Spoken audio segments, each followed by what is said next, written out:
Now, the Sibylline oracles, on the other hand, were a later collection of texts written from the 2nd century BCE through the early Christian era. These writings were created by Jewish and Christian authorities who adopted the persona of the Sibyl to deliver religious messages. Unlike the Sibylline books, which were controlled by the Roman state, the Sibylline oracles were widely circulated. They used the respected figure of the Sibyl to convey monotheistic ideas, prophecies, messianic hopes, and critiques of Roman paganism. These oracles were written in the same poetic style, often in Greek, but their themes were shaped by Jewish theology and later Christian beliefs, including warnings of divine judgment and calls for repentance. I just wanted to make it point blank clear that there are differences between those two books, just so you guys know, because that is a very, very important thing to distinguish when you go on the internet or wherever you go and you look this information up. Don't mistake the two. There's the Sibylline oracles, and then there's the Sibylline books, which is before them, and that was used by the Romans and the Greeks and the Phrygians. So there are two different ones. So after making that distinction, I'm going to move on to the myth of Cupid and Psyche, which originated from the Roman novel Metamorphosis by Aquilius in the 2nd century, which is a rich allegory of the soul's journey towards divine union. And it holds a deep esoteric and mystical implications, particularly when explored through the lens of the illumination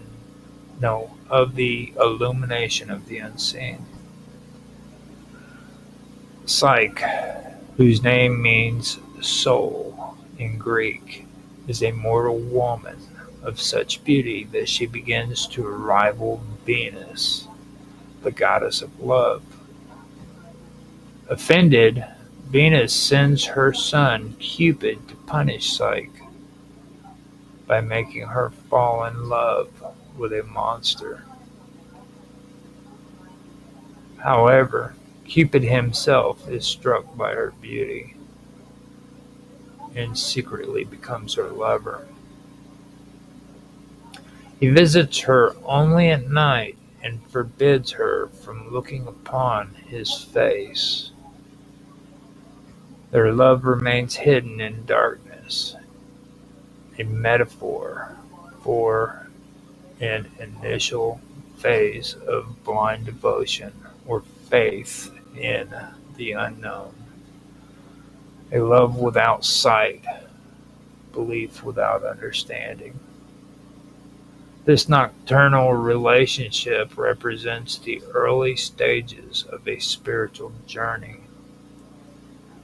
The psyche experiences intimacy with the divine, yet without full awareness or comprehension.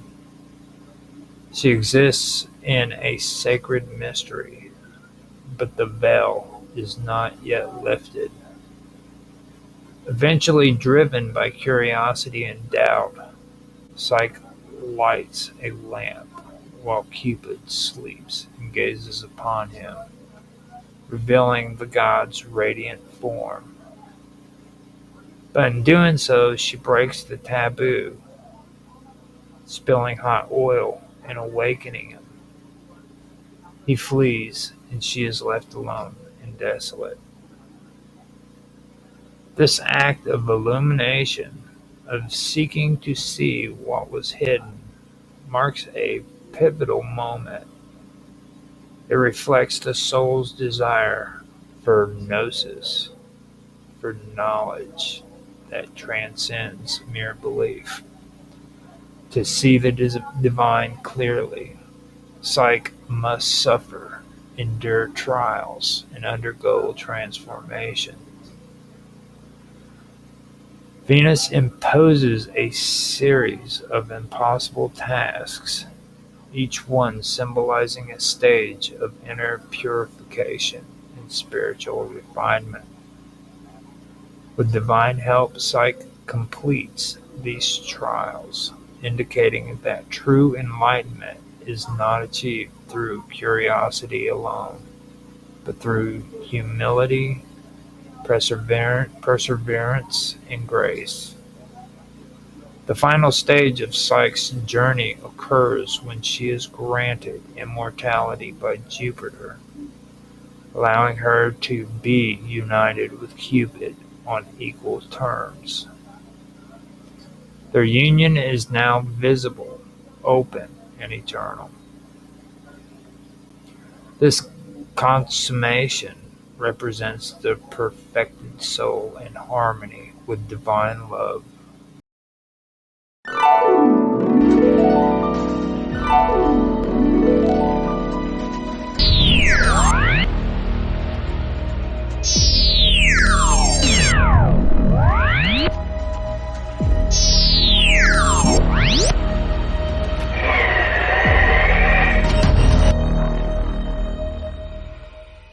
The reunion of mortal and immortal, human and God, soul and spirit. In esoteric traditions, the myth serves as a blueprint for inner initiation.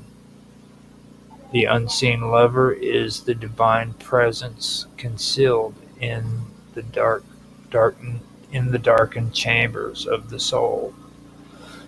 The lamp is the spark of awakening, or of awakened consciousness, and the trials represent stages of alchemical or mystical development.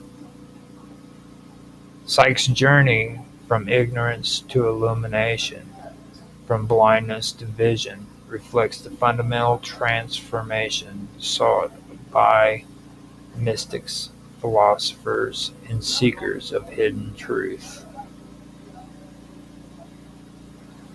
Metamorphosis, also known as The Golden Ass, is a Latin novel written in the 2nd century by Apuleius, a Roman author from the North African province of Numidia. It is the only complete Roman novel that has survived in its entirety and is a unique work in both structure and tone, blending comedy, magic, mysticism, and philosophy. The story presents a rich tapestry of ancient beliefs and practices, woven together through a deeply symbolic narrative of transformation. The central character is Lucius, a curious and impulsive young man who becomes obsessed with learning the secrets of magic. While staying in Thessaly, a region in Greece associated with witchcraft, he becomes involved with a woman named Fotis, who serves as a powerful sorceress. Through a series of reckless decisions, Lucius decides to transform himself into a bird using one of the sorceress's potions. but he mistakenly turns into a donkey instead. This transformation sets in motion a long and often humiliating journey through a wide range of human experiences. As a donkey, Lucius is subjected to abuse, ridicule, and suffering at the hands of many owners. Throughout his trials, Lucius is exposed to various aspects of human behavior, both base and noble, and the novel takes the reader through bawdy tales, gruesome scenes, romantic episodes, and moments of dark humor. Each episode carries an undertone of philosophical meaning, suggesting that Lucius's animal state reflects the soul's imprisonment in the flesh and the suffering it must endure before awakening. The turning point of the story comes when Lucius, in despair and yearning for deliverance, prays to the goddess Isis under a full moon. She appears to him in a dream, majestic and radiant, and promises to restore him to human form if he commits himself to her service and undergoes initiation into her mysteries. After following her instructions and eating consecrated roses during a public festival, Lucius regains his human form.